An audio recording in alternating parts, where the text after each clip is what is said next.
Hi, everybody. This is Robert Brighton, and thanks for coming back again. Today, I want to talk a little bit about bad writing. And as a full-time writer, it's very difficult to admit, but I do some pretty bad writing sometimes myself.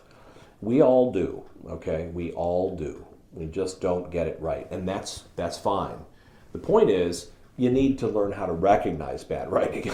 The worst thing in the world is to think that you've written good things and they turn out to be bad.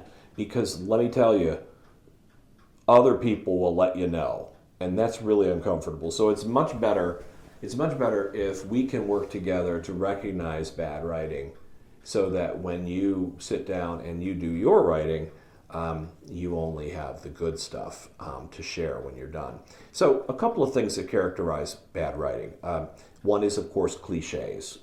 You have to be very careful not to overuse, well, that's all that glitters is not gold. You can use that once or twice in the Substack, but don't use it every day.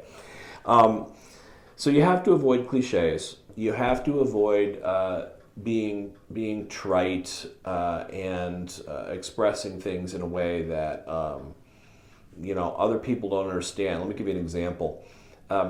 Here's a word to avoid: sesquipedalian. You know what that means? It means people who love multisyllabic words. And a lot of writers fall into the trap of thinking that when they're writing, they have to impress people, or they have to impress people with their vocabulary in particular. It's good to have a great vocabulary, but the worst thing in the world is to try to impress people with it. If you write well, they'll be impressed with your writing. They don't have to be impressed with the fact that you know the word obsequy or something, make it up. Point is, avoid becoming a sesquipedalian. Use the simplest word possible in most cases. Words are kind of like the ingredients in a dish that you might fix for your supper. If, for example, you're making a loaf of bread, you're going to want mostly flour, and maybe on the top you sprinkle some like caraway seeds or something for spice. The same is true of language. You don't want your written language to be full of words that people have to hit the dictionary to understand. You want to be conveying ideas and information and pictures in people's minds, and you can't do that if you're not speaking the same language. So it's very important to avoid cliches. It's very important to avoid too many big words. Use them only very sparingly as spice. Another thing that makes bad writing really bad writing is imitative writing.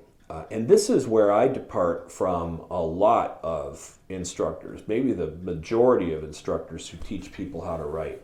One of the first things they'll tell you is, pick a writer whose style you like and then read that writer's books and see if you can mimic it.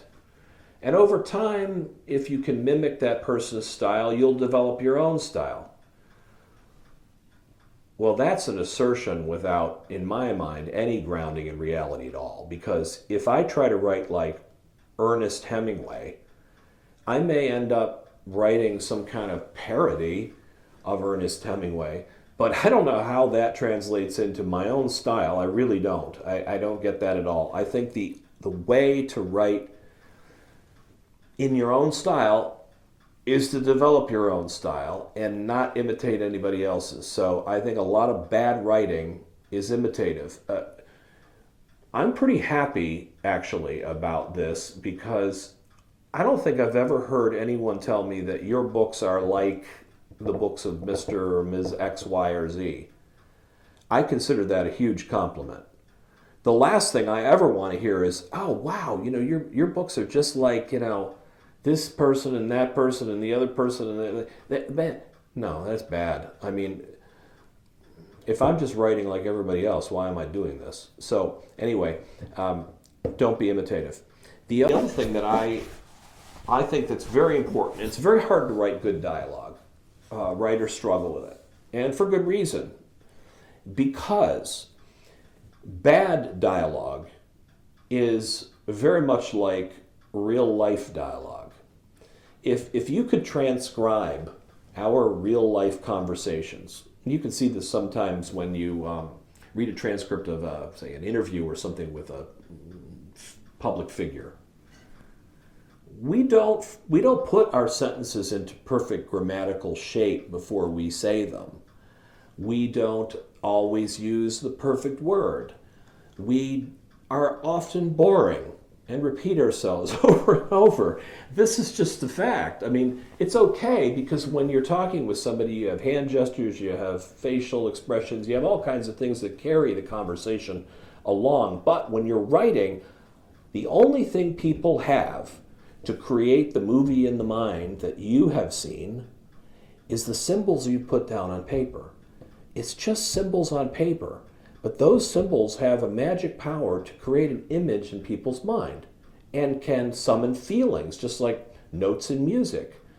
So, you want to focus on using language to advance whatever goal it is you have in your writing or in your speaking.